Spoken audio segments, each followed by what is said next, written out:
Hi everybody, this is Alex, and this is my review on the Apprentice LEV4 by UltraSabers. It's pretty awesome, so let's check it out. So this lightsaber was one of two I got in two mystery boxes. The other video for the unboxing is on my page, and I gotta say I was blown away by this lightsaber. Once I saw this lightsaber in person and felt it with my own hands, I immediately felt okay with buying another lightsaber, $300 and up. Really enjoying the quality of this saber, especially now it's been a week. I've dueled with it. I've really got to learn from it, and it's been great. So I'm going to go over some of those features and all the things that I've learned, and hopefully you like it. One of the first things I learned when I unboxed the Apprentice versus unboxing the Sentinel was that, one, I thought it was really neat that both mystery boxes ended up looking like a matching pair. In fact, I never even noticed that the Sentinel and the Apprentice were almost the same thing, except the Apprentice only has one choke point, while a Sentinel has two, and they're also a little wider. These choke points and the length of the blade really changes up how the lightsaber feels. This was not something I was expecting when I was purchasing a lightsaber. I knew they might feel different in terms of grip, but the weight really affects how the lightsaber feels and how you want to control it. I will be posting another review video on the Sentinel V4 once I am finished with uploading this one. So for this video, I'm going to focus on the features of this lightsaber. So as I was saying about the choke points and about how this lightsaber feels, a lot of people who have swung it around and knew something about Star Wars or lightsaber forms noticed that this lightsaber feels like Count Dooku style or Form 2, that it feels like a really great single-handed lightsaber, and it has a certain feeling to it. That feeling is because the lightsaber is around 10 inches long. It's a little shorter, but the hilt, the blade I have is the standard 36, and that puts the balance about up here, about, a few inches up from where you hold it, and that makes the blade, the whole lightsaber, feel heavy, and it makes the lightsaber want to dip down, and you can use that to your advantage as you're spinning it around, and you really get used to this off balance. In the Sentinel, the double grips and the fact that the lightsaber is longer, the point of balance is much closer to the emitter, and so it feels much more centered. I think for whatever style you have, to get the most centered feel is important, but maybe other people would disagree and say they like that force, so it can help them with their moves. So that was one thing I noticed about the handling style of this lightsaber.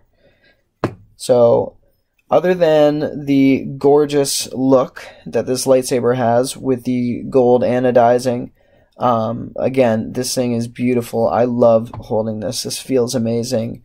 The windowed emitter looks great. The AV switch looks awesome. Got to use my friend's Bellicose that had the guarded switch, and I actually didn't mind it. It was a lot better feeling than I thought it was going to be. However, I did find myself pushing the button more often, but it kind of felt comfortable too. I can't really bash it. I think it's a nice one, but I gotta say I love the silver AV switch. It looks really nice. I'm just showing you right here, the gold anodizing is all the way through. It really looks nice. So I'm going to close this box, and then magically my lightsaber with all its mods are going to appear.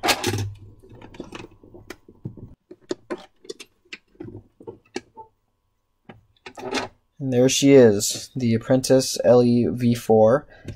This time it has some O-rings wrapped around it. At the top, I used an 18 gauge. At the bottom, I used a 17. Well, I don't know if gauge is the right term. Number 18 and a number 17. A couple other things I did. I took it upon myself to learn how to drill and tap a hole, and I actually even bought a mini bench drill press. $85. It's actually pretty nice, but it was scary, and I would say if you don't have experience, it might be better to just pay $14 for them to install one. However, this was a mystery box, and so I just bought the wheel and the CoverTech clip separately, knowing I would have to do it myself or send it back in. So it ended up being successful. I did practice several times, so don't think I'm magical and just did it in one swoop.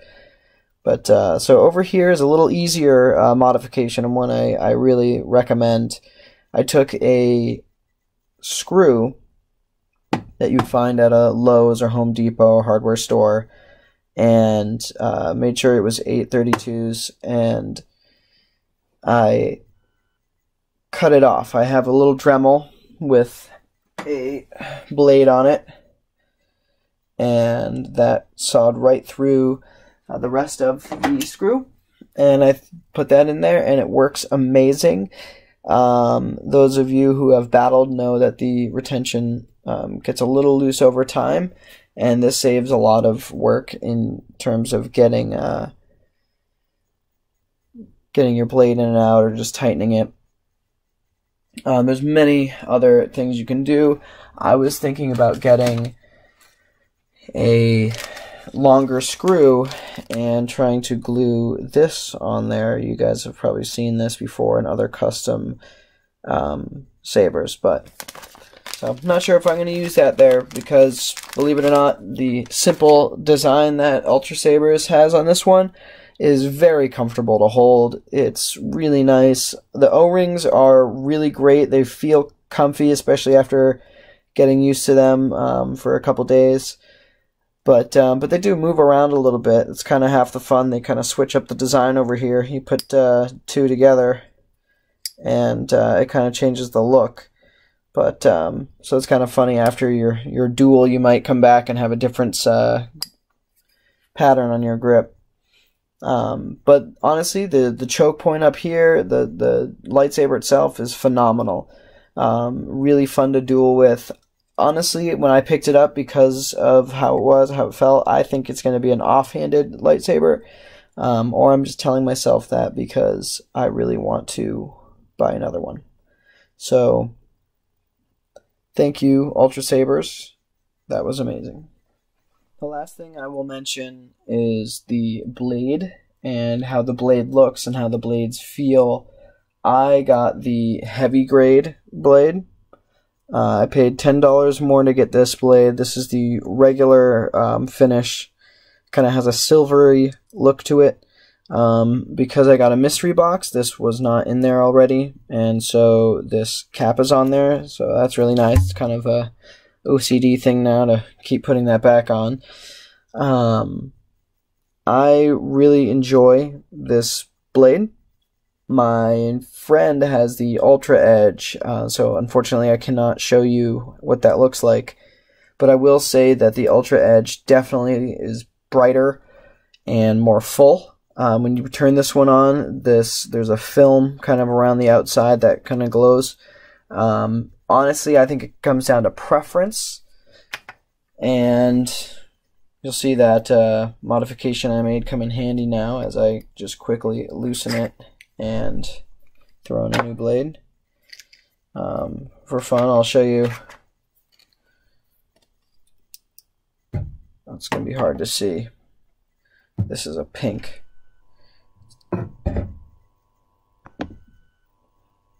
It's kind of hard to tell. Well, I'm going to put in yellow anyway. Pink is a really cool color. But I just don't connect with it. Maybe if it was hot pink, because hot pink is a little more vibrant. Let's see what yellow looks like on here. Now these are great. These are guitar picks that I had. Now this, it doesn't look extremely bright right now. That's because my batteries are dying, but honestly, these batteries have lasted a week. And these are the ones that they sent me, so thank you, UltraSabers, for giving me, you know, a whole week without having to do anything. And more. It's still going, so it looks a little dimmer in the camera than it is in real life. It goes all the way to the end.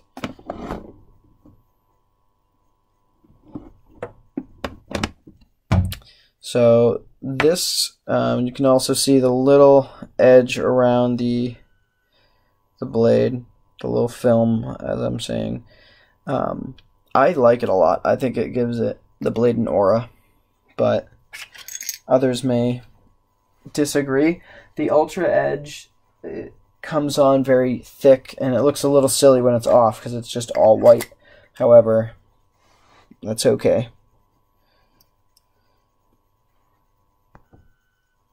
And I will say,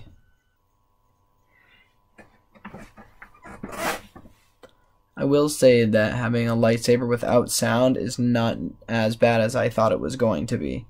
I found it very nice to practice in my house or go out in the street or wherever I decided to swing this thing around. I wasn't disturbing anybody. However, I am going to purchase another lightsaber and I will get sound. I think I'm going to get the Obsidian V4. I've really enjoyed hearing all those features, so I will definitely review that once I get it. And I think adjusting the volume would be really nice. But anyway, that is it. That is my review on the UltraSabers Apprentice LE-V4. I hope you enjoyed it. I hope this inspires you to make your own mods. I hope this inspires you to, you know, just purchase an UltraSaber and really experience what it feels like to have one. Everybody I've shown it to has loved it, has said, I want to get one now. And I got this as a gift for me and my brother. And when my brother had it, he goes, I'm going to make all these mods on it now, and I'm going to like learn these forms. Like he really got into it, and that's it's kind of the fun childhood nature about these sabers. But I gotta say, it's a workout. Thanks for watching.